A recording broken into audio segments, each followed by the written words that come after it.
Hey everyone, welcome back to my YouTube channel. My name is Titus. In this video, I'm here to talk to you guys about my rare plant wish list for 2020. So stick around.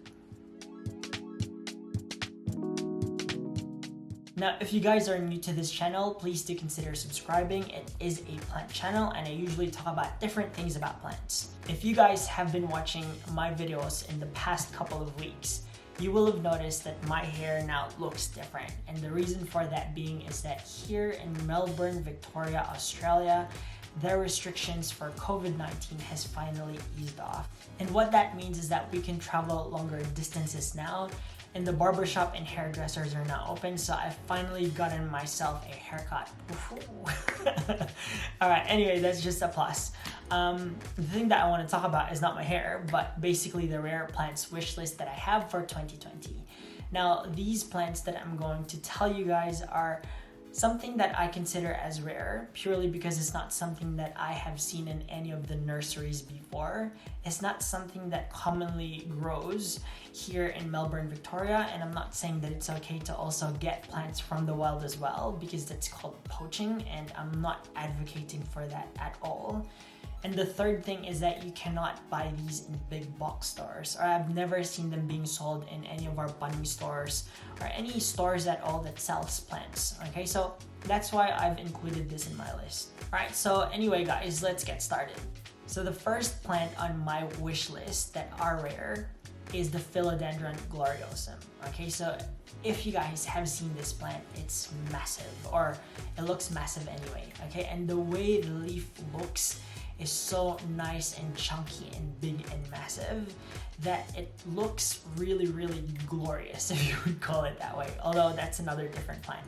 Now I know that if you guys know what that plant is that I'm talking about, then you know there are big differences between the two, but I want to talk about for now is the gloriosum. Okay, so the gloriosum is actually a vining plant and it vines across rather than upwards, and that's why they call it creeper. Apparently, if it does grow upwards, it then is called a climber. However, this particular plant, Philodendron gloriosum, is definitely a creeper. Okay, so I would probably prefer to have a plant that actually climbs, and I'll talk a little bit more about that later on.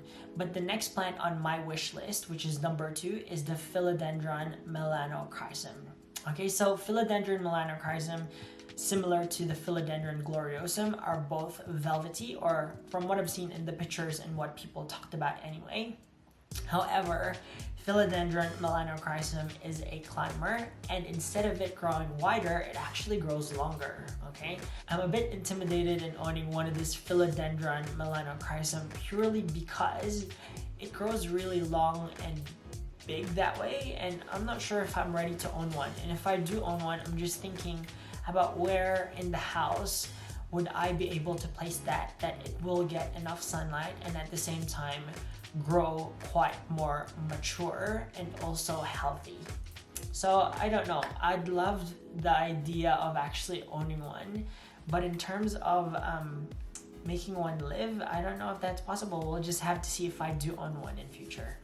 Alright, moving on. So the third plant on my wish list is none other than, I've talked about it before, but the Philodendron glorious. Okay, and Philodendron glorious is both a combination of both the gloriosum and also the melanochrysum, and it's got both the features that I want in both of those other previous plants that I mentioned before. Okay, so if melanochrysum is a climber but it's long and thin, and the thing that I love about Philodendron gloriosum is that it's wide and also chunky. Well, Philodendron gloriosum has both of those features. Okay, so it looks a little bit like the Philodendron gloriosum, plus it grows a little bit lengthier, and it's a climber as well. Okay, so it has both those things that I love from gloriosum and melanochrysum. So if I were to pick between the three, obviously I would have the hybrid version, which is the Philodendron glorious. Now let's talk about my fourth rare plant wish list, and it's not a philodendron just like the first three, but this one is in fact an anthurium. And if you were to guess what that anthurium is, drum roll, it is the Anthurium crystallinum. Okay, you would have probably guessed that because even though this plant is so-called rare, it's quite common. Nearly a lot of the rare collectors that I know has one, and unfortunately I don't have one yet, okay? Purely because this crystallinum is apparently really expensive. Well, the established plant anyway. They're around about $500 to I think $1,000 or more for this size that I'm gonna post up here. However, if you want to grow it from a seed, I've seen them being sold, I think one seed is about $50, okay? And I haven't grown an anthurium before. I've never owned one actually, even the rarer anthuriums, I've never owned one. But this anthurium crystallinum has that heart-shaped leaf that grows really big, and it's also got that really nice dark, and I've heard it's a bit shiny, I don't know if it's velvety kind of leaf that has like this white veining around them. Well, you can see the image down here, okay? So you can see why it's not hard to actually want one. And I guess the reason why I want to own one is because I've seen it in a lot of the rare plant pages before, and I've never really owned one before, so I guess it would be just nice to own one. There's a lot of competitions where, you know, they would do giveaways of these anthurium crystallinum, and you know, it's just the luck of the draw. And you know, who knows, maybe in future I will win one, maybe in future I will get gifted one, or maybe I will buy one. We don't know, but hopefully I do get one in future. Now let's move on to the 5th rare plant wish list that I want for this 2020. And obviously any rare plant wish list would not be complete if we didn't include the Monstera alboborzigiana, or anyway, that's what it's called. Okay, that's that photo down here. And basically what this is it's like the other Monsteras, okay, which is like our normal green form, the Thigh constellation, and also obviously this alboborzigiana one. But the difference is that it has variegations that are actually white.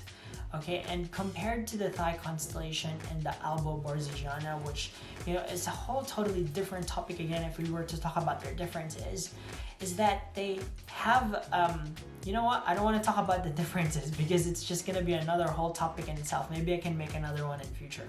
But the alboborzigiana is basically not tissue cultured, it's just from random mutation. Yes, you can grow it from cuttings as well, but oftentimes it can be quite unstable. Okay, I guess those are the main differences between the two. Thigh constellation would not lose their variegation. However, an alboborzigiana may, and if it has a lot of chunkier white variegations on the leaf, then it's often going to be much more prone to actually browning and getting sick. However, I have seen a lot of growers actually maintain that variegation and then have more and more growth from it. Okay, so I think I want to learn how to look after variegated plants before I actually own one of these. It's very intimidating to own an alboborzigiana, but I think here in Melbourne, Victoria, in Australia, that's probably the gold standard rare plant. Well, not really, but one of the gold standard rare plants that you would want to own if you are a rare collector. So in future, perhaps, if I am lucky enough to score one of these, then perhaps, you know, we'll be lucky. If I do own one, I don't want to own one that has a chunky sectoral variegation. I would just like to own one like this image that you can see here, where it's got, you know, that nice spread out chunky, you know, spread out variegation. I heard that if the variegation on the plant covers about 30% of it, then that's perfect. But if it covers like more than 50%, which is a half moon shape, it's good. However, it can't really maintain that look for a very long time. Now, if you guys have any Monstera borzigiana or Monstera albo plants that have maintained their half moon shape variegation for a long time, please do comment down below and maybe post an image somewhere or a link. I want to check it out as well, because I'm kind of scared in owning one. Again, this is one of those rare plant wish lists that, you know, the idea is good to have one, but in terms of looking after one and also making one live, have no idea if I've got the capabilities of doing that. I've successfully grown normal Monsteras, and my Monstera Thigh constellation is actually rooting quite well, which I'm so pleased to just see when I checked it before. However, you know, it's a whole different game when it's the Monstera alboborzigiana. So we'll just have to, I guess, see if I do own one in the future. Alright, and that's pretty much it, guys. So those are my 5 plant wish lists that are rare here in Melbourne, Australia for 2020. I hope that you guys have enjoyed this video. If you do, then please click that like button if you want to see me make more plant videos such as this, or if you have any suggestions of different things that you would like me to talk about, then please jot them down in the comments down below. Now, when I do film, edit, and also release the films, because of the time constraint that I have, because I do work full-time and I can only usually film on weekends, it's a bit hard to film and then post more frequently. But in future, if I do have time and if the contents that I have are less, I guess, needs less time to edit, then maybe I would be able to actually post more. However, for now, I do try to post weekly. So I hope that you guys will support this channel by clicking like or subscribing, just to promote it to other plant lovers out there. Otherwise, I will see you guys on the next video. Until then, goodbye and God bless.